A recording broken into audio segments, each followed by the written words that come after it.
بسم اللہ الرحمن الرحیم۔ شروع اللہ کا نام لے کر جو بڑا مہربان اور نہایت رحم کرنے والا ہے۔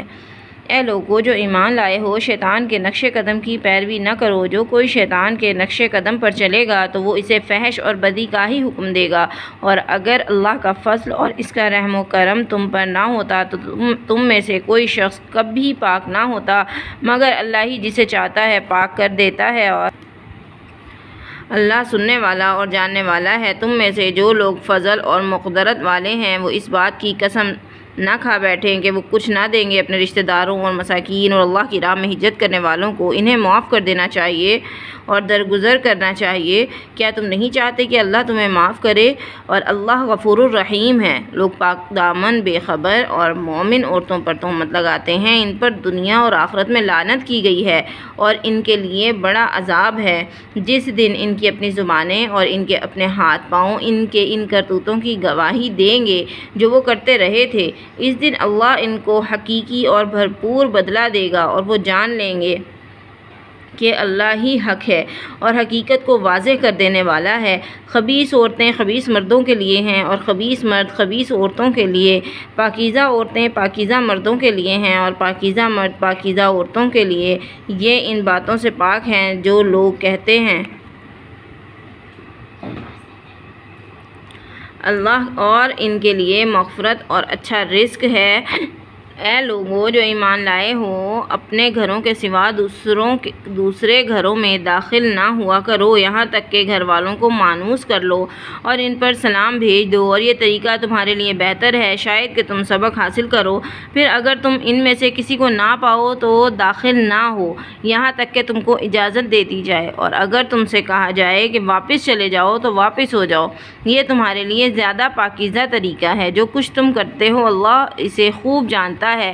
تم پر کچھ حرج نہیں کہ تم ایسے گھروں میں داخل ہو جاؤ جن میں سکونت نہ رکھی گئی ہو اور ان میں تمہارا ساز و سامان ہو، اور اللہ جانتا ہے جو کچھ تم ظاہر کرتے ہو اور جو کچھ تم چھپاتے ہو۔ اے نبی خاتم النبیین صلی اللہ علیہ وآلہ وسلم، مومن مردوں سے کہہ دیں کہ وہ اپنی نگاہیں بچا کر رکھیں اور اپنی شرمگاہوں کی حفاظت کریں، یہ ان کے لیے زیادہ پاکیزہ طریقہ ہے۔ جو کچھ وہ کرتے ہیں اللہ اس سے باخبر ہے۔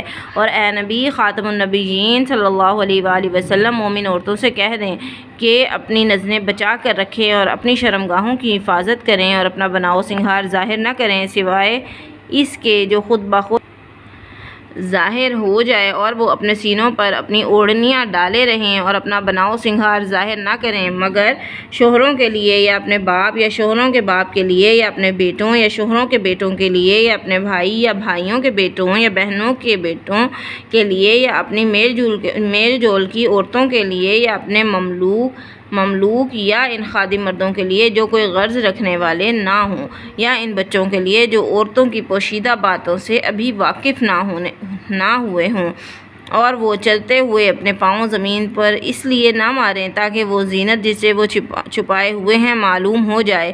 اے مومنو، تم سب مل کر اللہ کی طرف رجوع کرو، شاید کہ تم فلاح پاؤ۔ تم میں سے جو لوگ مجرد ہوں اور تمہاری لونڈیوں اور غلاموں میں سے جو صالح ہوں ان کے نکاح کر دو، اگر وہ غریب ہوں تو اللہ اپنے فضل سے ان کو غنی کر دے گا۔ اللہ بڑی وسعت والا اور علم والا ہے۔ اور جو نکاح کا موقع نہ پائیں تو وہ پاک دامنی اختیار کریں یہاں تک کہ اللہ اپنے فضل سے ان کو غنی کر دے۔ اور تمہارے جو غلام آزادی کے لیے لکھا پڑھی کرنا چاہتے ہیں ان سے لکھا پڑھی کر لو اگر تمہیں ان میں بھلائی معلوم ہو، اور ان کو اس مال سے دو جو اللہ نے تمہیں دیا ہے، اور اپنی لونڈیوں کو قحبہ گری پر مجبور نہ کرو اگر وہ خود پاک دامن رہنا چاہتی ہوں تاکہ تم دنیاوی زندگی کا سامان حاصل کرو، اور جو کوئی انہیں مجبور کرے تو مجبور کیے جانے کے بعد اللہ ان کے لیے غفور الرحیم ہے۔ ہم نے تمہاری طرف واضح ہدایت دینے والی آیات نازل کر دی ہیں، اور ان لوگوں کے حالات بھی جو تم سے پہلے ہو گزرے ہیں، اور ڈرنے والوں کے لیے نصیحت بھی۔ اللہ آسمانوں اور زمین کا نور ہے۔ کائنات میں اس کے نور کی مثال ایسی ہے کہ جیسے ایک تاک میں چراغ ایک فانوس میں ہو، اور فانوس گویا وہ موتی کی طرح چمکتا ہوا تارا ہے، اور وہ زیتون کے ایک ایسے مبارک درخت کے تیل سے روشن کیا جاتا ہے جو نہ شرقی ہو اور نہ غربی، اور قریب ہو کہ اس کا تیل خود ہی بھڑک اٹھے، چاہے اس کو آگ نہ لگے۔ روشنی پر روشنی، اللہ اپنے نور کے لیے جس کو چاہتا ہے ہدایت دیتا ہے، وہ لوگوں کو سمجھانے کے لیے مثالیں بیان کرتا ہے، اور اللہ ہر چیز کو خوب جانتا ہے۔ ہدایت پانے والے لوگ ایسے گھروں میں ہوتے ہیں جن کے متعلق اللہ نے اذن دیا ہے کہ ان کو بلند کیا جائے اور ان میں اس کا نام ذکر کیا جائے، ان میں صبح شام اس کی تسبیح کرتے ہیں۔ ایسے لوگ جن کو تجارت اور خرید و فروخت اللہ کی یاد سے اور نماز قائم کرنے سے اور زکوٰۃ ادا کرنے سے غافل نہیں کر دیتی، وہ اس دن سے ڈرتے رہتے ہیں جس میں آنکھیں اور دل الٹ جائیں گے، تاکہ اللہ ان کو جزا دے اور بہترین اعمال کی جو انہوں نے کیے ہیں اپنے فضل سے ان کو مزید دے، اور اللہ جسے چاہتا ہے بغیر حساب کے دیتا ہے۔ اس کے برعکس جن لوگوں نے کفر کیا ہے، ان کے اعمال سراب کی مانند ہیں۔ کسی صحرا میں پیاسا اس کو پانی سمجھتا ہے، یہاں تک کہ جب وہاں آیا تو کچھ نہ پایا، بلکہ وہاں اس نے اللہ کو موجود پایا جس نے اس کو پکارا، جس نے اس کا پورا حساب چکا دیا، اور اللہ جلد حساب لینے والا ہے۔ یا پھر گہرے سمندر میں تاریکیوں کی مانند جس کے اوپر ایک موج چھائی ہوتی ہے، اس پر ایک اور موج اور اس کے اوپر بادل، تاریکیاں ہیں ایک دوسرے کے اوپر، اس طرح کہ آدمی اپنا ہاتھ نکالے تو ممکن نہیں کہ اسے دیکھ سکے۔ جس کے لیے اللہ نور نہ بنائے، اس کے لیے پھر کوئی نور نہیں۔ کیا تم نے دیکھا نہیں کہ اللہ کی تسبیح کر رہے ہیں وہ سب جو آسمانوں اور زمین میں ہیں، اور وہ پرندے جو پر پھیلائے اڑ رہے ہیں، ہر ایک کو معلوم ہے اپنی نماز اور اپنی تسبیح۔ اللہ جانتا ہے جو کچھ یہ کرتے ہیں۔ آسمانوں اور زمین کی بادشاہی اللہ ہی کے لیے ہے اور اسی کی طرف سب کو پلٹنا ہے۔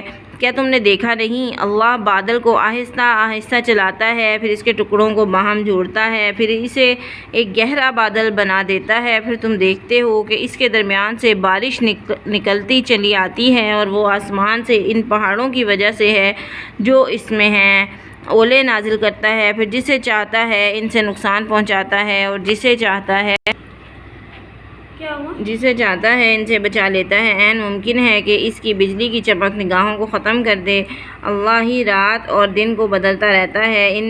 اس میں ایک سبق ہے آنکھوں والوں کے لیے۔ اللہ نے ہر جانور کو پانی سے پیدا کیا، کوئی ان میں سے پیٹ پر چل رہا ہے اور کوئی ان میں سے 2 ٹانگوں پر چل رہا ہے اور کوئی ان میں سے 4 ٹانگوں پر چل رہا ہے۔ اللہ جو کچھ چاہتا ہے پیدا کرتا ہے، وہ ہر چیز پر قادر ہے۔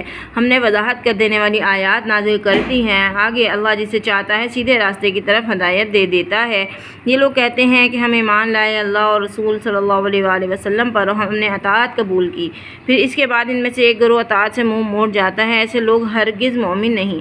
جب ان کو بلایا جاتا ہے اللہ اور اس کے رسول کی طرف تاکہ رسول ان کے درمیان فیصلہ کریں، تو ان میں سے ایک فریق اعراض کر جاتا ہے، اور اگر حق ان کا بنتا ہو تو رسول کے پاس بڑے مطیع ہو کر آ جاتے ہیں۔ کیا ان کے دلوں میں مرض ہے یا یہ شک میں پڑے ہوئے ہیں، یا انہیں ڈر ہے کہ اللہ اور اس کا رسول ان پر ظلم کرے گا؟ بلکہ اصل بات یہ ہے کہ یہ لوگ خود ظالم ہیں۔ صدق اللہ العظیم۔